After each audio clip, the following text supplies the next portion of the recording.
Hi friends, कैसे हो आप लोग। और लाइफ में सब कुछ ठीक चल रहा होगा। आई होप कि आप लोग बहुत ही खुश होंगे अपने लाइफ में।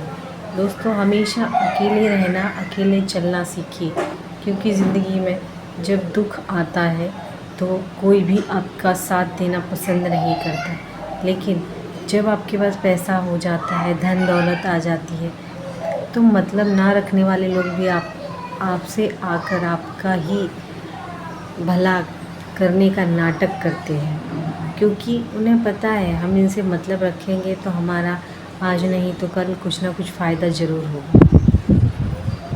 हमेशा मुसीबत के वक्त जो दोस्त, जो परिवार वाला या जो भी सदस्य आपके साथ खड़ा हो, समझ लो वो दुनिया में सबसे सच्चा मित्र है।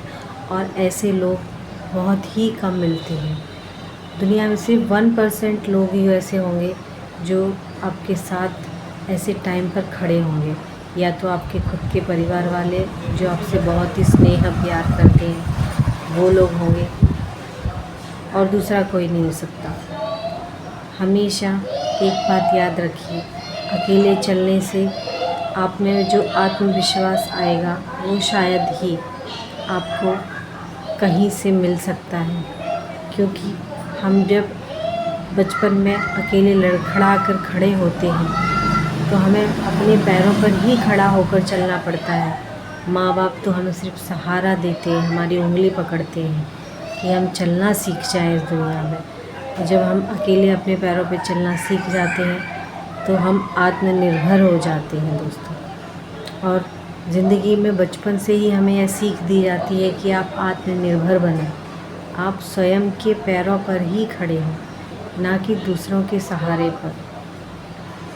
एक राजा था, वह सोचता था कि मैं बहुत ही परेशान हूँ इन जिम्मेदारियों से, मुझे इन जिम्मेदारियों में नहीं रहना है, मैं इन जिम्मेदारियों से परेशान हो गया हूँ, मैं इन सबको छोड़ के त्याग के सुखी जीवन जीना चाहता हूँ, खुल के जीना चाहता हूँ।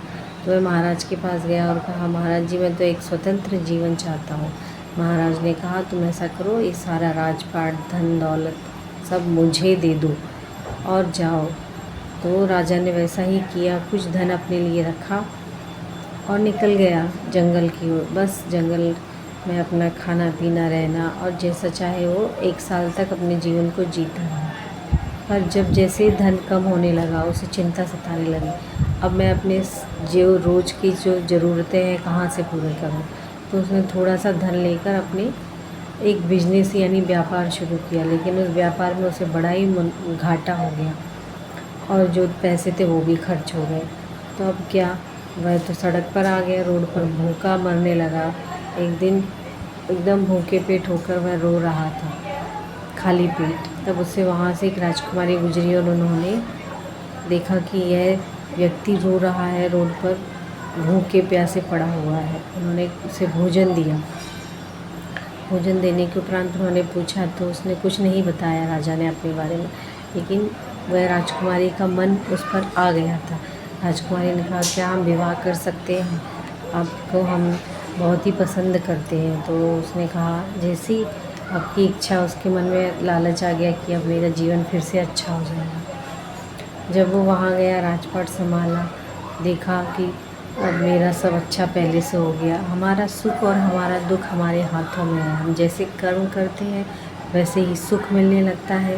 अगर एक भिखारी, अगर वो राजा की जीवन जी सकता है तो राजा भी एक भिखारी का जीवन जी सकता है, क्योंकि हमारे कर्म और हमारे जो स्वभाव है, हमारी जो प्रकृति का नेचर है, वो हमें हर चीज़ में पाबंदी नहीं बनाए हैं। हर चीज़ तुम्हारे लिए है, हर चीज़ सबके लिए है, चाहे वो सुख हो, चाहे वो दुख हो, चाहे वो गरीबी हो, चाहे वो अमीरी हो। और ऐसे में आपको ये पता चलता है कि हम किसी भी स्तर तक ऊंचे जा सकते हैं और किसी भी स्तर से नीचे गिर सकते हैं, यानी 0 से 1000 तक और 1000 से वापस हम 0 तक आ सकते हैं, क्योंकि हम जैसा चाहे वैसा जी सकते हैं। हमारा मन, हमारी आत्मा ही हमारे सुख और दुखों का कारण है।